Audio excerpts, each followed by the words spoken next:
Is New Zealand facing a brain drain of epic proportions? The numbers are in, and they paint a concerning picture.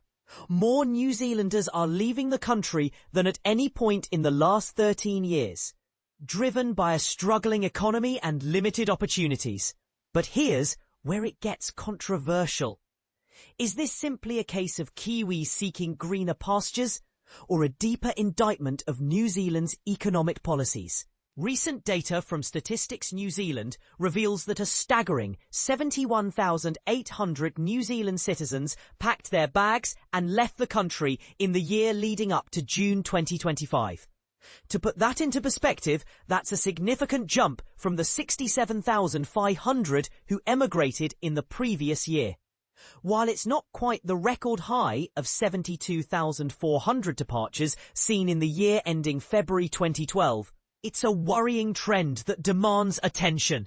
This exodus represents a substantial loss of talent and potential, especially considering that over a third, 38%, of those leaving are young adults aged 18 to 30, the future workforce of the nation.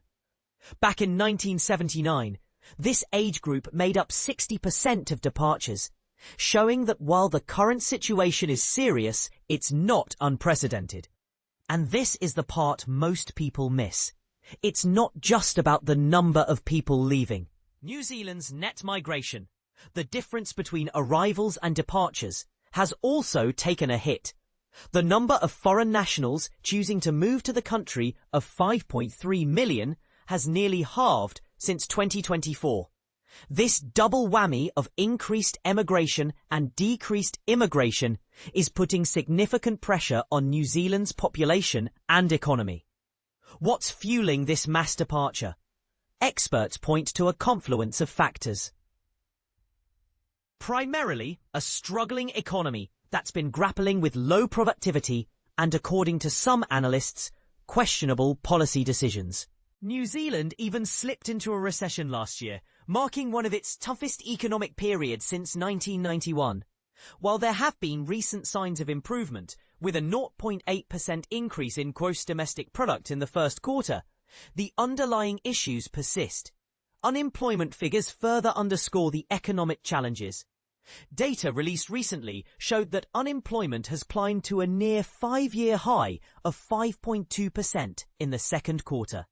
Simultaneously, the labour force participation rate, which measures the proportion of the population either employed or actively seeking work, has fallen to its lowest level since the first quarter of 2021. This indicates that not only are more people unemployed, but fewer people are even looking for work, suggesting a growing sense of discouragement. In an attempt to stimulate the economy, the Reserve Bank of New Zealand has aggressively cut its cash rate by 225 basis points since August 2024. Lowering interest rates is a common tactic to encourage borrowing and spending, but its effectiveness is debatable, and some argue it's a band-aid solution to deeper structural problems. Many New Zealanders are seeking better opportunities and a lower cost of living in neighbouring Australia, Britain, and other countries. Australia, in particular, has been actively recruiting skilled workers from New Zealand, capitalising on the fact that New Zealand citizens don't require visas to work there. These relocation packages can be incredibly enticing, especially for young professionals struggling to get ahead in New Zealand. So, what does all this mean for the future of New Zealand?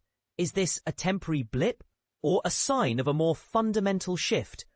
Will the government be able to implement policies that attract and retain talent, or will the exodus continue? And perhaps the most controversial question of all, is it the government's responsibility to prevent people from leaving? Or should individuals be free to pursue opportunities wherever they may find them? What do you think? Share your thoughts in the comments below.